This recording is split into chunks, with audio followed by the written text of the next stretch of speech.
Do you think you can always recognize toxic behavior, manipulative people, emotional threats? If you do, then Carl Jung might surprise you. According to Jung, the most dangerous people aren't the villains you expect. They aren't the ones shouting or demanding your attention. In fact, the most destructive influences often come from the people who seem the safest, those closest to you. The ones who might even seem kind, warm, or familiar.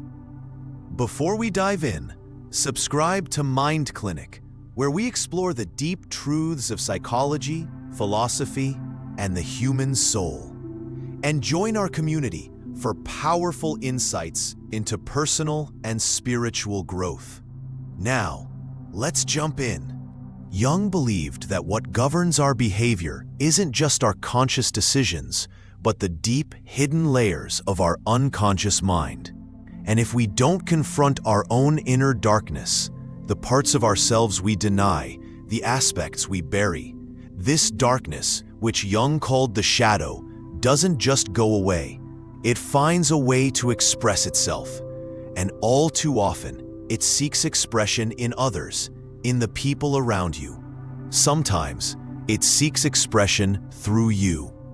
Have you ever ended a conversation feeling drained, confused, or guilty, but without being able to pinpoint why? It's as if something isn't quite right, but you can't put your finger on it. What you may not realize is that you could be absorbing someone else's unresolved emotions. Jung referred to this dynamic as projection.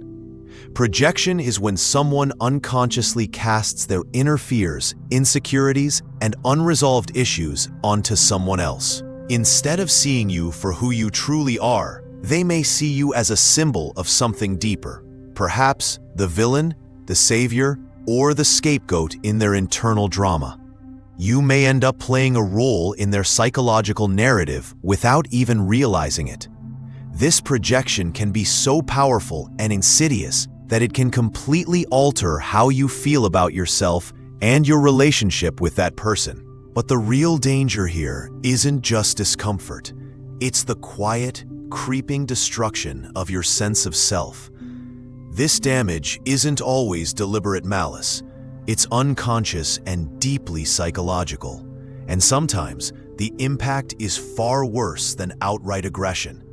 In today's video, we're going to uncover 6 types of emotionally dangerous people based on Carl Jung's groundbreaking work in the ego and the unconscious, and archetypes and the collective unconscious. You'll learn how to spot these toxic psychological patterns, recognize when you're being emotionally manipulated, and most importantly, how to protect your psyche from being used as a battleground for someone else's shadow. And yes, as we go deeper into these concepts, you may even recognize these patterns in yourself. After all, none of us are immune to the unconscious forces at work in our lives. The key is awareness and the courage to face the parts of ourselves we might prefer to avoid. Let's start with one of the most insidious forms of danger, the persona. You might think the persona is a harmless part of life. After all, it's just the mask we wear to fit into society, right? Well, yes and no. According to Carl Jung, the persona isn't who we truly are. It's the version of ourselves we present to the outside world, shaped by social expectations and the need for acceptance. But here's the problem. When someone becomes so identified with their persona, so attached to the mask they wear, they lose touch with who they truly are underneath it all. In The Ego and the Unconscious, Jung explains that the persona is meant to serve a function. It's a necessary tool for social interactions. But when someone's entire identity becomes wrapped up in this mask, they repress everything authentic about themselves: spontaneity, vulnerability, even their own emotions. Over time, this repression feeds into what Jung calls the shadow, the hidden, darker aspects of the self. These individuals may seem calm, polite, and even admirable on the surface. They follow all the rules, they smile at the right times, and they always seem to do the right thing. But deep down, they are hiding a well of repressed emotions. These suppressed feelings eventually have to come out, and when they do, they often explode, sometimes in ways that seem disproportionate to the situation. The persona is so strong that when the shadow erupts, it can be explosive and destructive. Living with someone like this feels like walking on eggshells. You never know when the smallest thing will set them off. They might judge others harshly for traits they themselves repress, or they might project their own inner turmoil onto you. It's an emotional minefield. Closely related to the persona is the moral controller, someone who uses rules, guilt, and a sense of moral superiority to control others. While they may not attack through direct aggression, they attack through shame. They create an environment where the emotional tone is one of righteousness and judgment. Jung identified this dynamic as one of the most dangerous forms of psychic repression. The moral controller's behavior stems from their fear of confronting their own hidden desires, which they've repressed into their shadow. Instead of dealing with these desires head-on, they project them onto others. They may appear moral, virtuous, and even self-righteous, but their criticisms are often rooted in an unconscious fear of their own inner darkness. What makes this form of repression so toxic is that it doesn't just affect the person being judged. It traps everyone involved in a cycle of guilt, shame, and emotional manipulation. If you've ever been in a relationship where you felt like you could never do anything right, no matter how hard you tried, you may have encountered this kind of person. They may even use phrases like, "I'm just trying to help you," or "I'm doing this for your own good." But underneath these statements lies a desperate need to control and deflect their own inner conflict. Now, let's talk about the complexed person.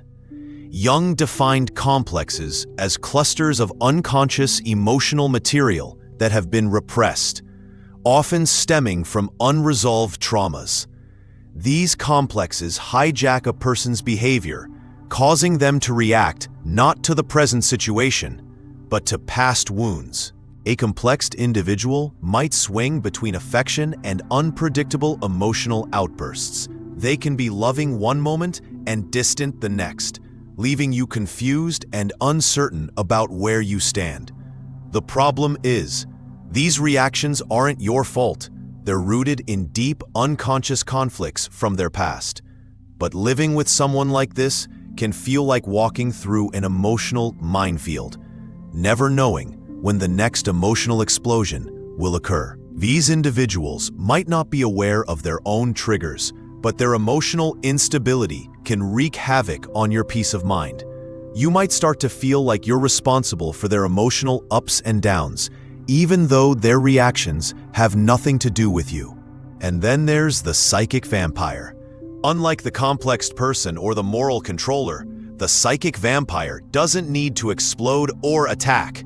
They just drain your energy slowly, subtly. The psychic vampire feeds off your attention, your comfort, and your emotional energy. They never seem to be satisfied with what you give, and they continuously demand more. Jung described this dynamic as a toxic symbiotic relationship. Over time, this relationship erodes your sense of self. At first, you offer support. Then, you give more time, more energy. Eventually, you realize that all your emotional resources are being drained, and you don't know who you are anymore. Your individuality fades, and you begin to feel like a hollow shell. Jung warned that the psychic vampire doesn't seek growth or healing. They don't want to become whole, they want to be carried. The real danger here is not just the exhaustion, it's the dissolution of your selfhood. You begin to feel guilty for wanting space, selfish for needing silence, cold for desiring distance. The psychic vampire is a master manipulator, reversing roles, from victim to accuser, from needy to manipulator. Before you know it, your life revolves around maintaining peace, avoiding crises, and keeping this toxic bond intact, all while your soul is quietly being drained. Jung's solution to these patterns lies in what he called individuation, the process of becoming whole by integrating the unconscious, facing the shadow, and reclaiming our authentic selves. The danger in these toxic dynamics lies not just in the immediate emotional damage they cause, but in the long-term dissolution of our sense of self. We must make the unconscious conscious, both in ourselves and in others. None of us is immune to these dynamics. We've all been in relationships where we've played the role of the psychic vampire, or the complex individual, or the bearer of the persona. The key is awareness, the courage to face our shadows and to break free from the unconscious forces that hold us captive. Now, I want to hear from you. Which of these patterns have you encountered in your life? Which have you recognized within yourself? Leave a comment below and let's start a conversation. Your insights could spark awareness for both you and others watching. And don't forget to subscribe for more deep dives into the psychology of self-awareness. Our next video will take you even further into the journey of understanding your unconscious mind and becoming whole. You won't want to miss it.